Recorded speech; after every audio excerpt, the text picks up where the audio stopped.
Hello, welcome in art education with Bhavna. आप सभी का स्वागत है। सबसे पहले तो मैं आप लोगों से ये कहना चाहूँगी कि आप लोग प्लीज़ राइटिंग को एक तरफ रखिएगा। आप लोगों अगर इसको पढ़ लेंगे ना तो इससे बाहर कुछ नहीं आने वाला है, ठीक है। तो हम लोग आज पढ़ेंगे वैदिक काल, और आज मैं आपको बौद्ध और जैन भी, अगर जैसा टाइम रहेगा वैसे मैं पढ़ा दूँगी। तो कल से हम लोग पढ़ेंगे गुफाएँ, ठीक है। एग्ज़ाम आने वाला है तो फिर हम लोग एक बार पूरा सिलेबस पढ़ लें ताकि हम लोग इसकी एक बार रिवीजन भी कर लें, ठीक है। तो हम लोग पढ़ेंगे बौद्ध काल, जिसको कहते हैं लौह काल भी। लौह काल क्यों कहते हैं? लौह काल इसलिए कहते हैं भैया क्योंकि इसमें वैदिक काल में ही सर्वप्रथम हमें लोहे की जानकारी मिली थी, इसलिए इसको लौह काल कहते हैं। वैदिक काल का अर्थ होता है वेदों का काल। वैदिक काल के जो निर्माता थे ये आर्य थे। ये आर्य चारागाह के रूप में आए थे। कहाँ से आए थे? मध्य एशिया से आए थे। वहाँ पे मध्य एशिया से आए थे, ठीक है। वहाँ पे एक वो था, मैं बता रही हूँ आपको, दिमाग से निकल रहा है, क्या नाम था, एक मिनट जाएगा। बैक्टीरिया द्वीप, मध्य एशिया में एक बैक्टीरिया द्वीप था।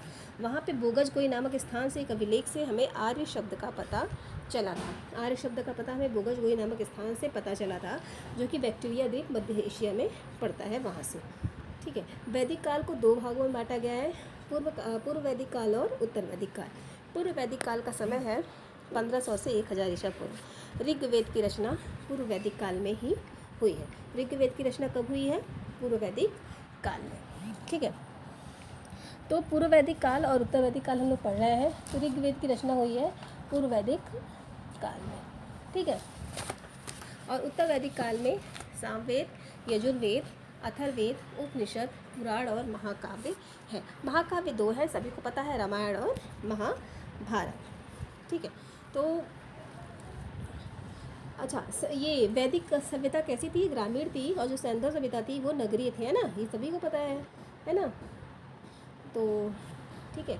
तो ये सिंधुवासियों में के निर्माता कौन थे? द्रविड़ थे, और वैदिक के आर्य थे। पूर्व वैदिक काल का समय 1500 से 1000 है, और उत्तर वैदिक काल का समय 1000 से 600 ईसा पूर्व है। पूर्व वैदिक काल को में ऋग्वेद आता है, और ऋग्वेद, ठीक है, पूर्व वैदिक काल में ऋग्वेद आता है। ऋग्वेद की रचना इसी काल में हुई थी। इसको इसमें ना धूसर वृद्ध भांड पात्रों की रचना भी पूर्व वैदिक काल की सबसे बड़ी उपलब्धि है। इसको मैंने नोट नहीं किया। धूसर भूमृद भांड, इसको नोट कर लीजिएगा। धूसर भूमृद भांड, पिटिट ग्रे वेयर, PGW, ठीक है। उत्तर वैदिक काल का समय 1000 से 600 ईसा पूर्व है। इसमें है सामवेद, यजुर्वेद, अथर्ववेद, उपनिषद, पुराण, महाकाव्य। महाकाव्य रामायण और महाभारत की रचना उत्तर वैदिक काल में ही हुई है। वेदों की रचना किसने की थी?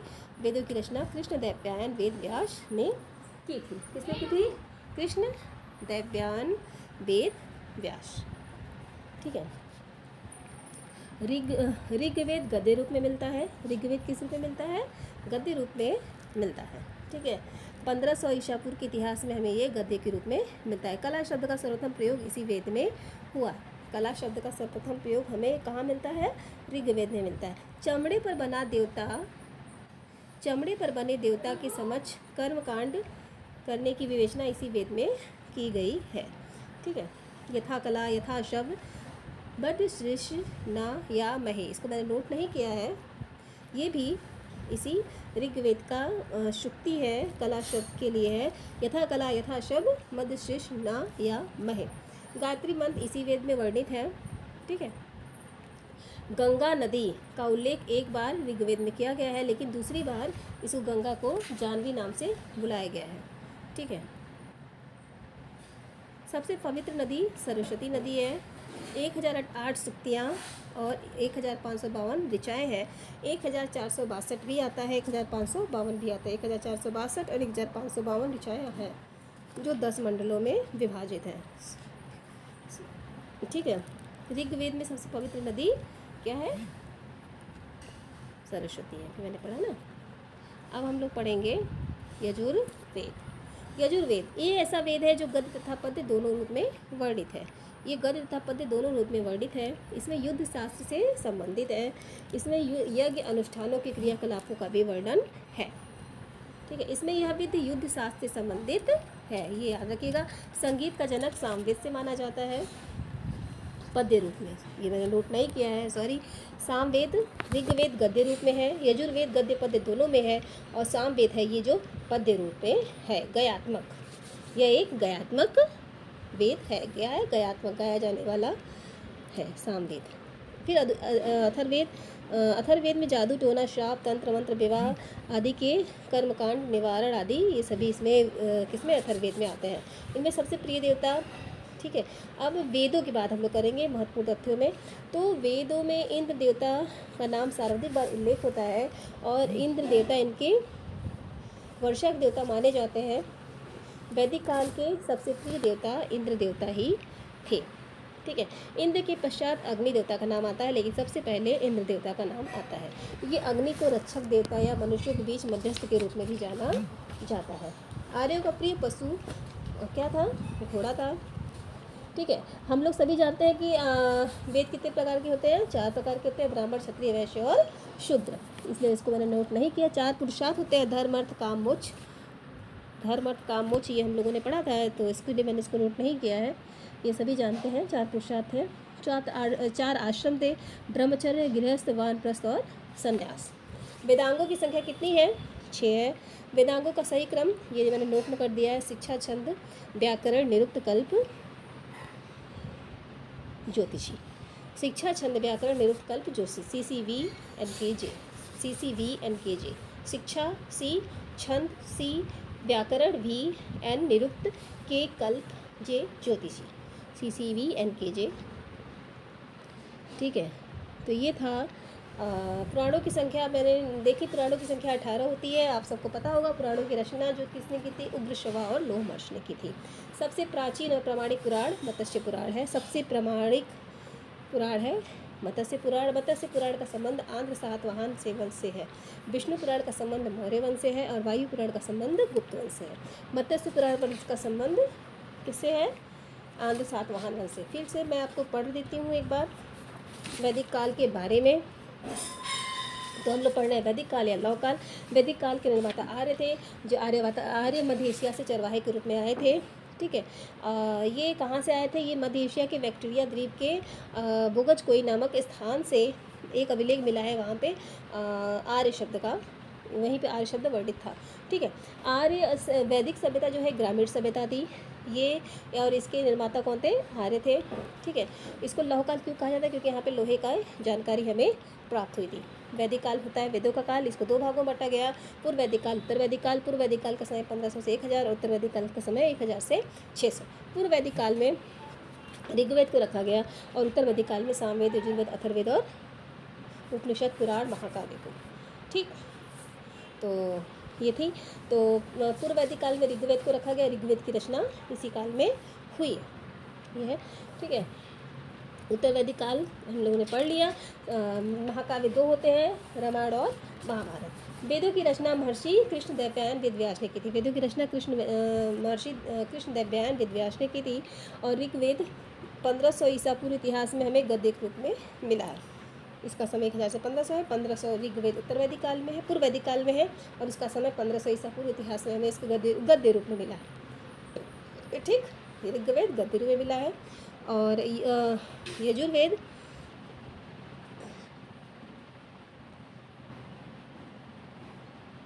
सामवेद हमें पद्य रूप में मिला है।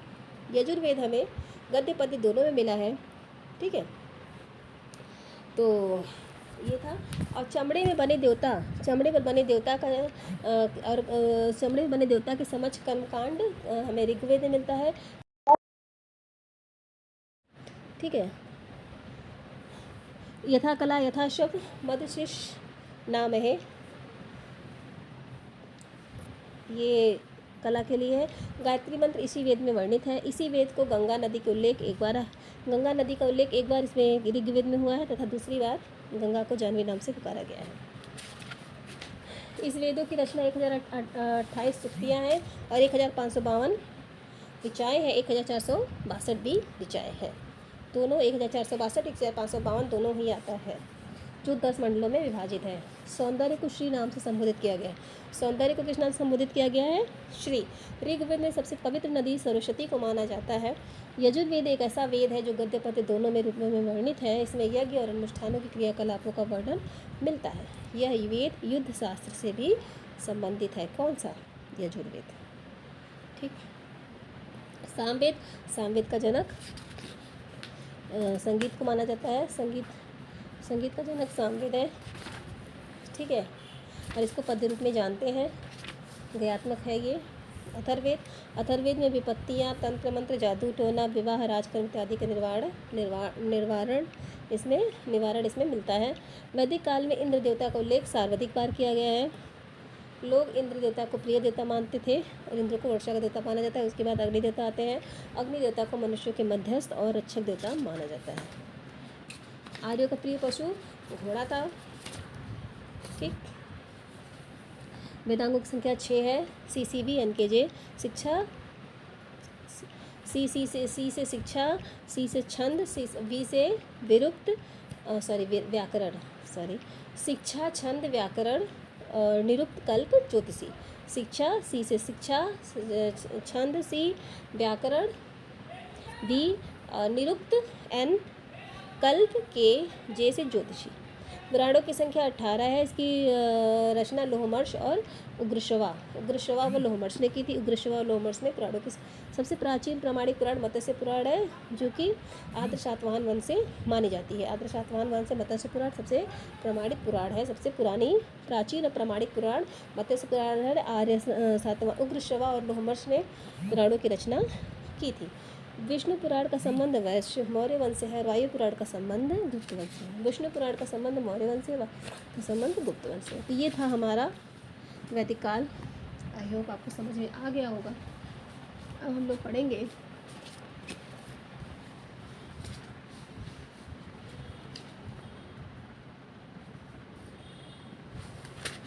अच्छा, ये भी मैंने आपको बताया कि महाकाव्य 2 थे। महाकाव्य रामायण की रचना किसने की थी? रामायण की रचना वाल्मीकि ने की थी। रामचरितमानस की रचना गोस्वामी तुलसीदास ने की थी। और रामायण नाटक की रचना रामानंद सागर ने किया था। जो रामायण हम लोग देखते थे उसकी रचना तो रामानंद सागर ने किया था, लेकिन रामायण की रचना वाल्मीकि ने किया था और रामचरितमानस की रचना तुलसीदास ने किया था। महाभारत की रचना वेद व्यास ने किया था, महर्षि वेद व्यास ने। ये 2 महाकाव्य हैं। ठीक है, ये हमने आपको पढ़ा दिया। चलिए अब हम लोग पढ़ेंगे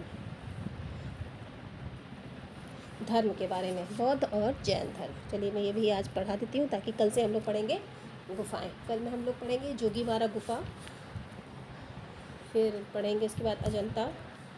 और एक बार मैं सारी गुफाओं को पढ़ डालूँगी अच्छे से ताकि क्लियर हो जाए। 2 दिन लगेगा गुफाओं को ख़त्म करने में, 2 या 3 दिन लग सकता है। अजंता गुफा थोड़ा टाइम लेगा क्योंकि थोड़ा डिटेल में है। उसके बाद जोगीमारा गुफा है। जोगीमारा को फर्स्ट मैं करूँगी क्योंकि इसके बाद जोगीमारा का टर्न आएगा। जोगीमारा के बाद फिर मैं अजंता ले लूँगी। अजंता के बाद फिर बदामी, एलोरा, एलिफेंटा ये सब पढ़ा दूँगी। 3-4 दिन लगेगा, 1 हफ्ता लग सकता है। धीरे धीरे 2 से 3-4 क्या करूँ, कितना भी कम में, लेकिन आप लोगों को ऐसा भी नहीं देना चाहती हूँ जो सिर्फ नाम करो, ऐसा नहीं होना चाहिए। मैं आपको पूरा देना चाहती हूँ, उसमें टाइम लगेगा। चलिए हम लोग 1 हफ्ता गुफाएँ पढ़ेंगे, कोई नहीं। तो फिर ठीक है, तो हम लोग पढ़ रहे हैं धर्म में हम लोग पढ़ेंगे पहले बौद्ध धर्म। इसके संस्थापक कौन थे? गौतम बुद्ध थे। इसका समय क्या है? 563 ईसा पूर्व। कपिलवस्तु लुम्बिनी नेपाल। कपिलवस्तु लुम्बिनी नेपाल में इनका जन्म हुआ था 563 ईसा पूर्व में। इनकी मृत्यु हुई थी 483 ईसा पूर्व, कुशीनगर यूपी। ठीक। कपिलवस्तु लुम्बिनी नेपाल में 563 ईस्वी में, 483 ईस्वी में इनकी मृत्यु लुम्बिनी में हुई थी। ठीक, लुम्बिनी में इनका जन्म हुआ था, कुशीनगर हुआ था। ये साक्य वंश के थे। बचपन का नाम इनका सिद्धार्थ था। इनके माता का नाम महामाया था। पिता का नाम शुद्धोधन था और इनका बचपन का नाम सिद्धार्थ था। पालन पोषण की महाप्रजापति भी गौतमी ने किया था। पत्नी इनकी यशोधरा थी, पुत्र इनका राहुल था। इनकी शादी यशोधरा से 16 वर्ष की आयु में हुई थी। 29 वर्ष की आयु में इन्होंने गृहस्थ आश्रम त्याग दिया था। 7 वर्ष की तपस्या के बाद वट वृक्ष के नीचे निरंजना नदी, जो अब पुनपुन या फुल्गु नदी के नाम से जानी जाती है, वहाँ पे बोध गया उर्वेला में ज्ञान प्राप्त किया था। बोध गया है उर्वेला तपस्या वट वृक्ष के नीचे की थी, रंजना नदी पुनपुन या पुलगु। ठीक, इसे क्या नाम से बोलते हैं, इसको संबोधि नाम से बोलते हैं। तो फिर से मैं बता दूं बौद्ध धर्म के बारे में। तो बौद्ध है, इनके गौतम बुद्ध थे इनके संस्थापक। इनका जन्म 563 ईस्वी में लुम्बिनी नेपाल में हुआ था। कपिल वस्तु लुम्बिनी नेपाल। इनकी मृत्यु हुई थी 483 ईस्वी में कुशीनगर यूपी में। इनकी मृत्यु 483 ईस्वी में कुशीनगर यूपी में हुई थी और ये शाक्य वंश के हैं। इनके माता का नाम था महामाया। इनकी माता का नाम महामाया और इनके पिता का नाम सिद्धोत्तर था। महाप्रजापत्नी गौतमी जो थी, इनका लालन पालन किया, वो इनकी मौसी थी। इनकी माँ का महामाया थी और महाप्रजापत्नी गौतमी ये इनकी मौसी थी। इनकी आयु 16 वर्ष में यशोधरा के साथ हुई थी। 29 वर्ष की आयु में इन्होंने गृहस्थ आश्रम को त्याग दिया। 7 वर्ष की तपस्या के लिए ये वैशाख पूर्णिमा की रात वट वृक्ष के नीचे निरंजना नदी पुनपुन या फुल्गु नदी के किनारे बिहार उर्वेला में बोध गया में इन्होंने बिहार के बोध गया में इन्होंने वट वृक्ष के नीचे निरंजना नदी के किनारे पुनपुन या फुल्गु की नदी के किनारे ज्ञान प्राप्त किया है, जिसको संबोधि कहा जाता है। क्या कहा जाता है इसको? संबोधि। महात्मा बुद्ध ने प्रथम उपदेश पाली भाषा में वाराणसी के समीप ऋषिपत्तनम या मृगदाव नामक स्थान पर लिया। इनका पहला उपदेश इनका गौतम बुद्ध का मृगदाव नामक स्थान पर हुआ था। ऋषिपत्तनम के मृगदाव में हुआ था। ठीक है, मृगदाव नामक स्थान पर हुआ था। धर्म चक्र प्रवर्तन के नाम से जाने जाता है। इसको क्या संबोधि किसको बोलते हैं? इनको संबोधि किसको बोलते हैं बताइए जी? संबोधि बोलते हैं उस घटना को जब इन्होंने तपस्या करके ज्ञान प्राप्त किया था। ठीक है, और धर्मचक्र प्रवर्तन किसको बोलते हैं? जब इन्होंने ऋषिपत्तनम मृगदाव में इन्होंने सारनाथ में ऋषिपत्तनम मृगदाव सारनाथ में इन्होंने पहलतम उपदेश दिया था। इसको बोलते हैं धर्मचक्र प्रवर्तन। क्या हो गया भैया? स्टॉप तो क्यों हो गया? ठीक है भाई, मेरा इनको लाइट ऑफ एशिया का पुंज भी कहा जाता है। ठीक, इनके गुरु थे अलार कलाम। ठीक है, मृत्यु को महापरिनिर्माण कहा जाता है। धर्म चक्र प्रवर्तन का प्रथम उद्देश्य मृत्यु को महापरिनिर्माण और संबोधि इनके प्रथम तपस्या के बाद जो ज्ञान प्राप्त किया था इसको। ठीक है, एडविड अर्नाल्ड ने इनको लाइट ऑफ एशिया कहा था। किसने कहा था इनको light of Asia? Edwin Arnold ने। साख्य दर्शन की शिक्षा इन्होंने प्राप्त की थी एडविड अर्नाल्ड अलार कलाम से, जो उनके गुरु थे। बुद्ध ने अपने सर्वाधिक उपदेश कहाँ दिए थे? कौशल देश की राजधानी श्रावस्ती में। इन्होंने अपने सर्वाधिक उपदेश श्रावस्ती में दिए। इन्होंने प्रथम उपदेश सारनाथ में दिया। ठीक,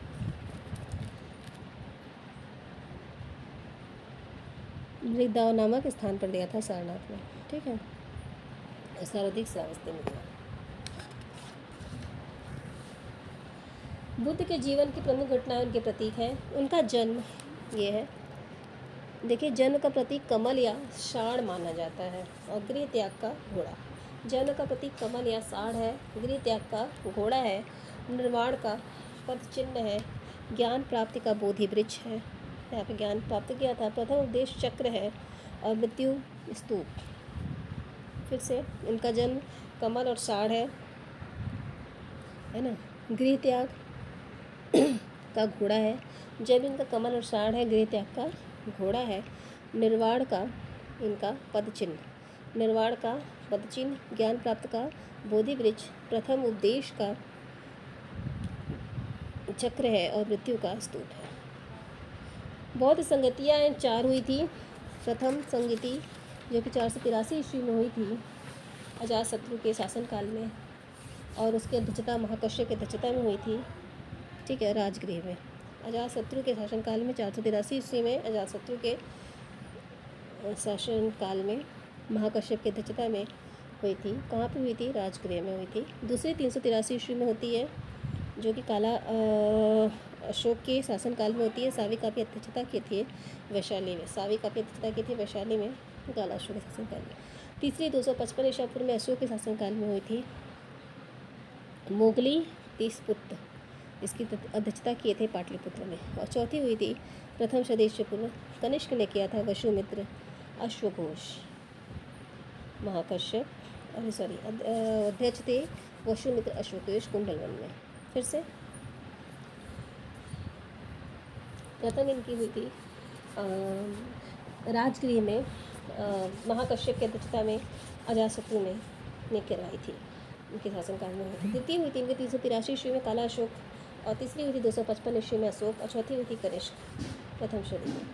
तो 383 ईस्वी में जो काला अशोक ने की थी सावी कावी की अध्यक्षता में वैशाली में, और 255 ईस्वी में जो अशोक ने करवाई थी मोगली तीसपुत्र के अध्यक्षता में पाटलिपुत्र में, और चौथी हुई थी वसुमित्र कुंडलवन के अध्यक्षता में। आई होप आपको ये समझ में आ रहा होगा। ठीक है,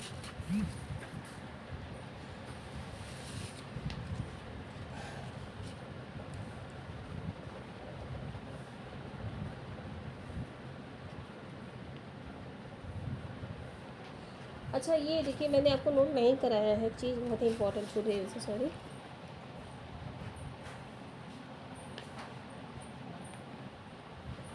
बौद्ध संगतियों से बौद्ध धर्म दो भागों में बढ़ गया था, हीनयान और महायान। हीनयान इस शाखा में लोग बुद्ध को मूर्ति नहीं मानते थे, सिर्फ उनके प्रतीकों का निरूपण करते थे। और महायान में इस शाखा में प्रादुर्भाव कनिष्क के शासनकाल से माना जाता है, यहीं से बुद्ध की आकृतियाँ बनाई जाने लगी।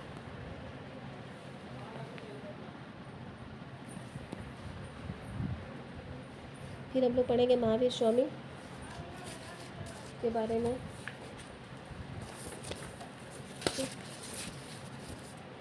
आई होप आपको समझ में आ रहा होगा जी। तो हम लोग पढ़ रहे हैं महावीर स्वामी के बारे में। महावीर स्वामी का जन्म हुआ था 599, 540 दोनों आता है, 599 सही करेंगे आप लोग। ठीक, इनका जन्म बिहार के वैशाली में हुआ था, कुंड ग्राम बसाद नामक स्थान पर। ठीक, इनका जन्म नहीं लिखा, क्या लिखा है, कुंड ग्राम के बसाद नामक स्थान पर हुआ था, वैशाली में, बिहार के वैशाली जिले में कुंड ग्राम के वैशाख नामक स्थान पर हुआ था, 599 540। बचपन का नाम इनका वर्धमान था। महावीर स्वामी का बचपन का नाम वर्धमान था, इनके पिता का नाम सिद्धार्थ था, और इनके माता त्रिशला देवी थी, पत्नी यशोदा थी, और पुत्री अनोनजा प्रियदर्शनी थी। दामाद इनके जामिल थे, और बड़े भाई इनके नंदीवर्धन थे। वंश इनका जात्रिक जातक था। प्रतीक इनका सिंह माना जाता है, प्रतीक रंग पीला था। प्रथम जैन भिक्षुणी इनकी चंपा थी, जो राजा दधी वाहन की पुत्री थी। फिर से महावीर स्वामी का जन्म 599 ईसा पूर्व में हुआ था। 540 599 दोनों आता है, आप 599 को वरीयता पहले दीजिएगा, उसके बाद 540। इनका जन्म वैशाली में, बिहार के वैशाली जिले में कुंडग्राम नामक के बसाद नामक स्थान पर हुआ था। इनके पिता का नाम सिद्धार्थ, इनके बचपन का नाम वर्धमान। महावीर स्वामी के बचपन का नाम वर्धमान, इनके पिता का नाम सिद्धार्थ, और इनकी माता का नाम त्रिशला देवी था। त्रिशला देवी जो थी वो लिच्छवी नरेश की बहन थी। त्रिशला देवी जो थी वो लिच्छवी नरेश की बहन थी। ठीक है, और इनकी जो प्रथम शिष्या थी वो चंपा थी, वो राजा दार्ध वाहन की पुत्री थी। ठीक, इनके प्रियदर्शनी इनकी पुत्री थी, अनोजा प्रियदर्शनी।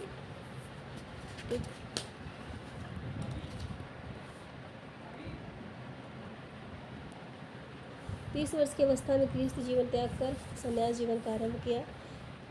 12 वर्ष की तपस्या करने के पश्चात जम्बिक त्रिजुपालिका नदी के तट पर साल वृक्ष के नीचे ज्ञान प्राप्त किया था। इन्होंने साल वृक्ष के नीचे इन्होंने ज्ञान प्राप्त किया था।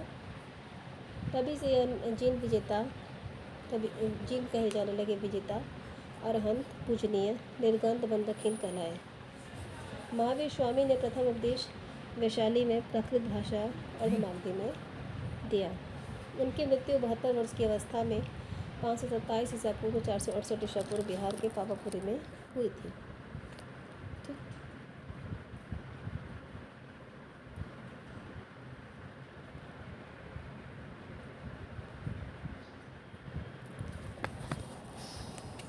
फिर जैन धर्म के 3 रत्न माने जाते हैं, सम्यक दर्शन, सम्यक ज्ञान और सम्यक चरित्र। मैंने नोट किया है। और इनके 5 सरल सिद्धांत थे: अहिंसा, सत्य, अपरिग्रह, असत्य और ब्रह्मचर्य। अहिंसा, सत्य, अपरिग्रह, सत्य और ब्रह्मचर्य। 3000 वर्ष पूर्व मगध में भयंकर अकाल पड़ता है 12 वर्ष का। ऐसे भद्रबाहु थे, जिसके कारण भद्रबाहु अपने शिष्यों सहित कर्नाटक चले गए थे, तो वहाँ पे स्थूलभद्र रुक गए थे। तो स्थूलभद्र, जब ये भद्रबाहु वापस आते हैं ना, तो इन लोगों के में बीच में जंग होता है, मतभेद।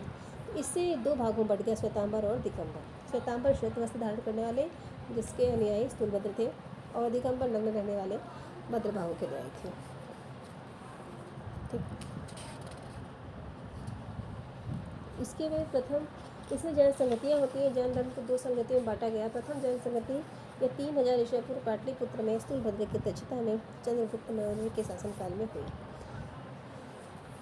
और इसमें जैन संगति के पश्चात जैन धर्म 2 शाखाओं में बट गया, श्वेतांबर और दिगंबर। श्वेतांबर और दिगंबर प्रथम जैन संगति के बाद ही बता। द्वितीय जैन संगति, ये जैन संगति श्रमा श्रवण की अध्यक्षता में हुई थी, बल्लवी गुजरात में। ठीक है, बल्लवी गुजरात में हुई थी ये क्षमा श्रवण की अध्यक्षता में। तो ये था आपका बौद्ध धर्म।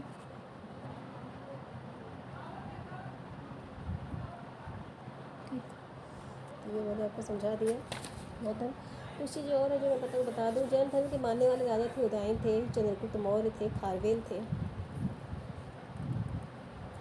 अमोघ वंश के अमोघ वंश थे और यशोवर्मन थे। आई होप आपको ये क्लास समझ में आई होगी। अगर समझ में आई हो तो please like, share and subscribe my channel. Thank you. कल हम लोग मिलते हैं गुफाओं के साथ। Thank you.